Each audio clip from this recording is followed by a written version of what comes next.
마태복음 12장 22절부터 37절 말씀까지. 네, 우리 말씀 찾으셨으면 말씀 교독하도록 하겠습니다. 22절을 제가 읽습니다. 그때에 귀신 들려 눈멀고 말 못하는 사람을 데리고 왔거늘 예수께서 고쳐주시매 그 말 못하는 사람이 말하며 보게 된지라. 바리새인들은 듣고 이르되 이가 귀신의 왕 바알세불을 힘입지 않고는 귀신을 쫓아내지 못하느니라 하거늘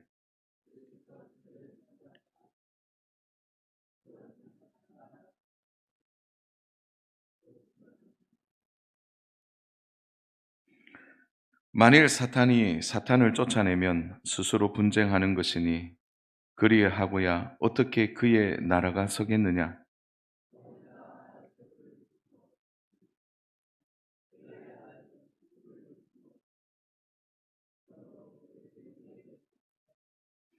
그러나 내가 하나님의 성령을 힘입어 귀신을 쫓아낸 것이면 하나님의 나라가 이미 너희에게 임하였느니라.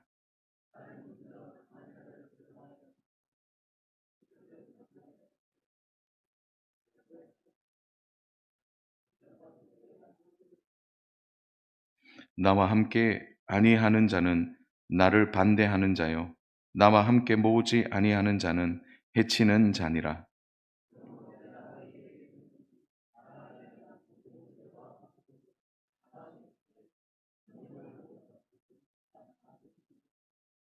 또 누구든지 말로 인자를 거역하면 사심을 얻되 누구든지 말로 성령을 거역하면 이 세상과 오는 세상에서도 사심을 얻지 못하리라.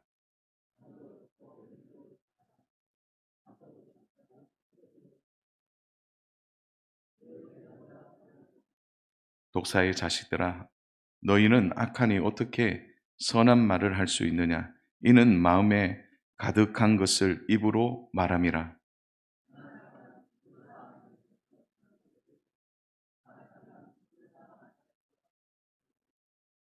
내가 너희에게 이르노니 사람이 무슨 무익한 말을 하든지 심판날에 이에 대하여 신문을 받으리니.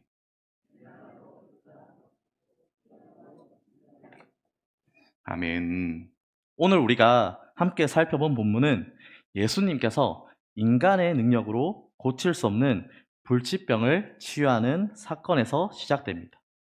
사실 어떤 사람은 한평생 살면서 본문에 등장하는 22절에 귀신 들려 눈 멀고 말 못하는 사람을 고치는 것과 같은 성령의 능력이자 체험을 이 특별한 기적을 체험하는 경우는 잘 보지 못했을 겁니다. 물론 우리 성도의 경우에는 본문의 이 가시적인 눈에 보이는 그러한 기적을 체험하는 성도는 드물더라도 절대적으로 더 소중한 비가시적인 은혜, 우리가 중생이라고 볼 수 있고 또 성화나 성령의 충만함 같은 그러한 기적들은 체험을 했기에 예외 없이 체험을 했기에 성도가 우리는 된 것입니다. 그러면 이 비가시적인 은혜는 중생과 성화와 성령의 기름 부으심 이런 것들을 의미하는데 성도는 이 비가시적인 기적을 반드시 체험해야만 합니다. 다만 바람이 부는 것처럼 역사하는 이 비가시적인 은혜는 신앙이 지속적으로 자라는 자만이 그 가치를, 그 소중함을 우리는 알 수 있습니다. 그러면 왜 우리는 이 가치를 알아야 하는가 우리는 질문할 수 있습니다. 그 예는 홍해를 건넌 이스라엘 백성들을 보면 우리는 알 수 있습니다. 홍해를 건넌 이스라엘 백성들은 눈으로 가시적인 은혜, 10가지의 기적과 그리고 홍해를 건너는 체험을 했음에도 불구하고 비가시적인 은혜, 중생이라는 것도 체험했음에도 불구하고 광야를 지나가면서 자기들이 소유하고 있는 이 구원의 가치에 대해서 갈렙과 여호수아처럼 알아야 하지만 그 가치를 몰랐기 때문에 40년 동안 광야에서 하나님 앞에서 불평만 하다 죽어버린 역사만 보더라도 우리는 우리가 가진 그 신앙의 가치를 잘 모르면 이미 주신 하나님의 은혜는 보이지 않고 세상의 어려움만 눈에 보이다가 우리가 가진 불기둥, 구름기둥, 단 한순간도 배고파서 죽거나 했던 적이 없지만 목마르다, 배고프다, 고기가 먹고 싶다 그러면 이처럼 성도라 하더라도 이 눈에 보이는 기적을 본문처럼 체험하는 자들이 많지 않다는 것을 생각하면 본문의 기적을 체험한 당사자는 물론 그 기적의 현장에 있던 제자들 그리고 다윗의 자손이라 칭송한 자들, 예수님의 기적을 바알세불의 힘을 빌려서 했다는 바리새인들까지 하나같이 이 예수님이 행하신 기적을 보고 놀랐을 겁니다. 그런데 문제는 이 예수님의 기적을 목격한 자들의 반응에서 사악한 의도를 가지고 상식을 벗어난 반응을 보이는 자들이 있었던 것입니다. 그게 누구입니까? 바로 24절 말씀에 나오는 바리새인들이었습니다. 이들이 보인 반응은 많은 사람들 앞에 나타난 분명한 기적에 대해 다윗의 자손이란 말은 고사하고 바알세불은 귀신 중에 귀신 혹은 사탄 그러한 장난스러운 별명 같은 것이었습니다. 문자적인 의미는 파리대왕 혹은 오물대왕인데 예수님 당시에는 아마도 마귀를 직접 일컫는 대신 쓰던 일종의 비속어였을 가능성이 큽니다. 아무튼 이 바알세불의 힘을 빌어서 이 기적을 행하였다고 말합니다. 그렇다면 많은 사람들이 보인 이 상식적인 반응, 다윗의 자손과 달리 바리새인들은 왜 예수님의 기적을 최악의 비속어를 사용하면서까지 말했을까요? 그 이유는 이들이 많은 사람들과 동일한 반응을 보인다는 것은 예수님이 행하신 기적이 하나님의 능력으로 행했다는 것을 인정하는 것과 같았기 때문입니다. 이는 그 사건 직전까지 줄곧 예수님의 메시아 되심을 인정하지 않았던 그들로선 도저히 받아들이기 힘들었기에 극단적인 사고 속에 그렇게 말했던 것입니다. 또 이들이 이렇게까지 하는 이유는 예수님을 구주로 받아들이는 믿음을 통해서만 구원의 길이 있다는 그 말씀을 받아들이기도 어려웠지만 더욱 어려웠던 것은 이미 자신들이 만들어둔 잘못된 가치관을 부인하는 것이었습니다. 즉 이들은 율법을 잘 지킨다는 명목으로 성경에도 없는 내용을 규례와 전통으로 삼아서 메시아를 고대하며 메시아가 오시면 자신들을 위해 행할 일들을 스스로 만들어 두었던 것입니다. 이들은 성경에도 없는 내용을 진리라 이미 정해놓고 메시아를 소망하며 기다렸지만 정작 그런 것들은 표면적인 이유에 불과할 뿐입니다. 더 근본적인 이유는 자신들이 그동안 옳다고 가르치고 살았던 그 모든 삶의 내용들이 예수님이 사역하시며 가르치고 행하시며 사는 모습과는 너무나 달랐던 것입니다. 이와 같이 바리새인들의 사악한 마음에 기초한 언행은 예수님의 대답에 제대로 된 변명 하나 하지를 못합니다. 우리 25절과 27절 말씀을 다시 한번 함께 읽어보겠습니다. 우리 25절부터 우리 함께 읽어보도록 하겠습니다. 시작. 예수께서 그들의 생각을 아시고 이르시되 스스로 분쟁하는 나라마다 황폐하여 질 것이요 스스로 분쟁하는 동네나 집마다 서지 못하리라. 만일 사탄이 사탄을 쫓아내면 스스로 분쟁하는 것이니 그리하고야 어떻게 그의 나라가 서겠느냐. 또 내가 바알세불을 힘입어 귀신을 쫓아내면 너희의 아들들은 누구를 힘입어 쫓아내느냐. 그러므로 그들이 너희의 재판관이 되리라.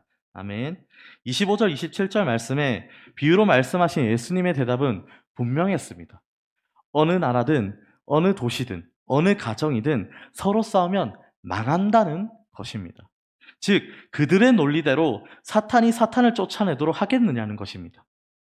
이 말은 당시 문화권에서는 귀신을 들렸거나 혹은 불치병이 걸린 자들은 사탄의 권세 아래 종노릇 하는 자들이라고 보았습니다. 그리고 당시 바리새인들 중에서 귀신을 쫓아내는 능력을 간혹 행하기도 했었습니다. 이렇듯 그런 그들이 예수님의 기적을 마귀의 능력을 빌어서 했다고 한 것은 그동안 자신들이 행했던 모든 일을 부정하는 것과 같은 것입니다. 그들은 스스로의 논리에도 맞지 않는 주장을 했던 것입니다. 이처럼 예수님께서는 사악한 음모와 생각으로 앞뒤가 맞지 않는 주장을 하는 그들을 향해 예수님은 자신이 행하신 일은 여호와 하나님이 보내주신 성령님의 능력에 의한 것이라고 말합니다. 나아가 이러한 성령의 능력이 임하는 자와 그 현장에는 하나님의 나라가 이미 역사하기 시작한 것과 같다고 말씀하십니다. 이는 하나님의 능력, 성령님의 능력과 은혜는 이 가시적인 은혜와 비가시적인 은혜가 있다고 말씀드렸는데, 이 하나님의 능력이 임하는 곳에 있는 자들이 이미 어떠한 자세를 보이냐에 따라서 하나님의 나라에 들어갈 수 있는지를 없는지를 알 수 있다고 말하고 있습니다. 즉 누가 봐도 상식적인 그런 반응을 해야 함에도 불구하고 사악한 음모와 생각 속에 정반대의 극단적인 반응을 보이는 자들은 더 이상 하나님 나라에 들어갈 수 있는 길이 없지 못하게 된다는 것입니다. 이날 바리새인들이 보인 모습은 충동적인 감정을 다스리지 못해 내뱉은 언행이 아니라는 것입니다. 즉 예수님이 처음 사역 시작할 때부터 줄곧 받아들이지 못한 메시아 되심이 이날 이 사건을 통해서 그들의 본심이 그대로 드러났던 것입니다. 그렇다면 바리새인들은 왜 예수님의 구주 되심을 이렇게나 싫어하며 받아들이지 못했을까요? 그 이유는 앞서도 말했듯이 예수님이 출생하는 순간부터 본격적인 사역을 시작할 때 말하며 행동했던 그 모든 것들이 그동안 자신들이 주장했던 내용과는 너무나 달랐던 것입니다.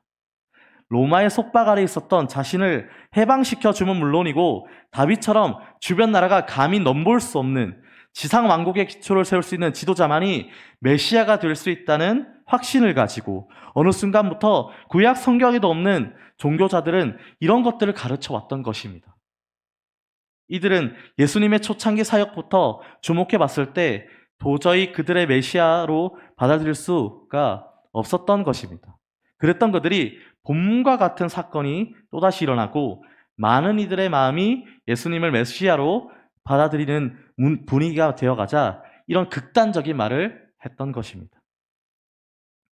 이러한 이들의 행동은 성령님을 모독하는 행동으로 사함받을 수 있는 구원의 길을 스스로 막아버린 것입니다. 자신들이 만든 잘못된 가치관이 너무나 견고하고 깊이 뿌리내리고 있었기 때문입니다. 이들의 이런 모습은 우리가 성도 되기 전의 모습이나 우리 주변에 믿지 않는 사람들의 모습에서도 자주 볼 수 있습니다. 그러나 우리는 사함받지 못하는 그런 죄에는 해당하지 않을 겁니다. 그 이유는 무엇일까요? 이 바리새인들과 종교 지도자들은 태어날 때부터 하나님에 대해 배우고 성경을 가까이 한 자들이었습니다. 그래서 그들은 성경에 기록된 메시아가 무엇을 위해 오시는가를 대략 알았을 겁니다. 즉 구약에서 예언한 메시아는 죄인들을 불러 하나님의 백성이자 자녀로 삼아 무너진 하나님 나라를 회복하기 위해 오셨다는 사실을 그들은 알았을 겁니다. 알매도 그들은 예수님의 모든 사역을 전면 부정했다는 것입니다. 왜 부정했습니까? 이들은 다 알매도 자신들이 만든 바벨탑, 세속에 기초한 그 가치관이 너무나 견고하고 소중하므로 예수님이 성령님의 능력으로 행하신 그 모든 사역을 믿음으로 받아들이지 않았던 것입니다. 아니, 받아들이지 않는 수준에 그치지 않고 성령 하나님의 능력을 마귀의 능력으로 행했다는 주장을 하므로 자신들이 이전에 행한 일들까지 부정함은 물론 예수님의 사역까지 마귀의 힘을 빌어서 했다고 주장하는 것입니다. 이런 사실에 비춰보면 우리가 성도 되기 전이나 우리 주변의 많은 불신자들이 예수님을 모독하는 것은 이들과는 근본적으로 다른 차원이라 하겠습니다. 사실 우리의 과거나 우리의 주변에 주님을 믿지 않는 사람들이 범하는 죄는 대부분은 성령님을 모독하는 죄이기보다는 예수님의 가르침과 행하심에 무지에 기초한 단순한 부인에 가까울 때가 많은 것입니다. 하지만 간혹 교회에 다니지만 거듭나지 않은 자들 중에 성령을 모독하는 죄를 짓는 경우도 있습니다. 그러나 성도된 우리는 성령을 모독하는 죄를 범할 수가 없습니다. 이전에 성령을 모독했다고 생각하는 죄는 본문에서 말하는 성령 모독죄가 아닌 그냥 죄인에게 범하는 죄이거나 예수님을 모르기에 무지하기에 범하는 죄가 대부분일 것입니다. 그러면 교회를 다니지만 성령을 모독하는 죄를 범하는 자들의 특징이 있는데 그들의 특징은 본문에 등장하는 바리새인들과 비슷하다고 보면 됩니다. 즉 교회를 오래 다녔음에도 불구하고 예수님을 인격적으로 만나지 못하는 이유가 성경 말씀을 머리로만 받아들이기 때문입니다. 모든 생명들의 주인 되시는 하나님께서 역사의 한 가운데로 들어오셔서 우리를 구원하시기 위해 구세주가 되셨다는 사실을 믿음으로 받아들이지 않는 것입니다. 또 받아들이지 않는 이유는 자신을 위해 세상 가치를 추구하는 마음이 1순위로 자리 잡고 있기 때문입니다. 교회를 다닌 지 얼마 되지 않은 자들을 이렇게 표현하는 것이 아닙니다. 바리새인들처럼 오랜 세월 교회를 다녀서 성경의 역사를 설교를 통해 잘 알매도 불구하고 거기에 기록된 수많은 기적과 주님의 말씀을 믿지 않는 것입니다. 아니, 믿음으로 받아들이는 것은 고사하고 이상한 행동이라 바리새인처럼 조롱하고 정죄해 버린다는 것입니다. 이게 무슨 말일까요? 바로 하나님의 말씀을 지식적으로는 알아도 내 필요에 의한 말씀은 아멘 아멘 하면서 받아들이지만 조금 불편한 말씀에 대해서는 하나님의 말씀이 아니라고 치부하는 것입니다. 혹은 내게 하는 말씀이 아니라고 행하는 것입니다. 우리 주변에 이런 자들은 부모님의 신앙이 좋아서 혹은 지인의 영향과 도움을 받아서 어릴 때부터 교회를 다녔지만 세속의 다른 가치들에 더 깊이 물들어서 성경 말씀을 하나님의 말씀으로 받아들이지 않는 것이 문제입니다.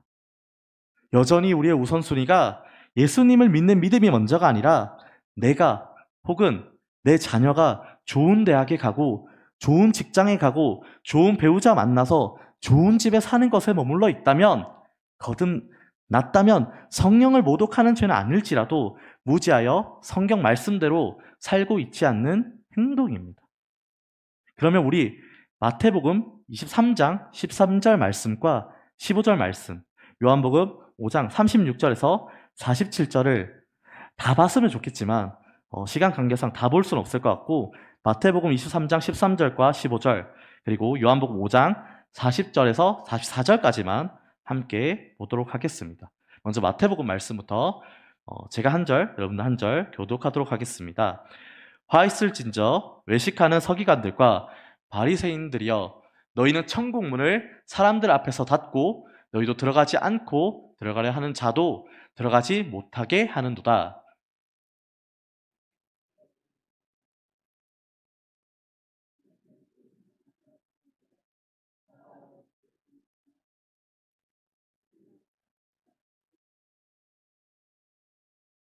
그러나 너희가 영생을 얻기 위하여 내게 오기를 원하지 아니하는도다.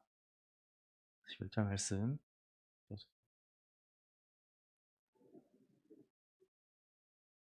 나는 사람에게서 영광을 취하지 아니하노라. 계속 제가 읽겠습니다. 다만 하나님을 사랑하는 것이 너희 속에 없음을 알았노라.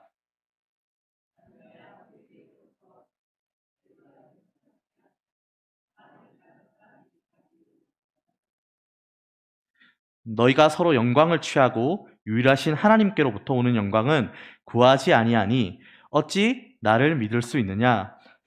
아멘.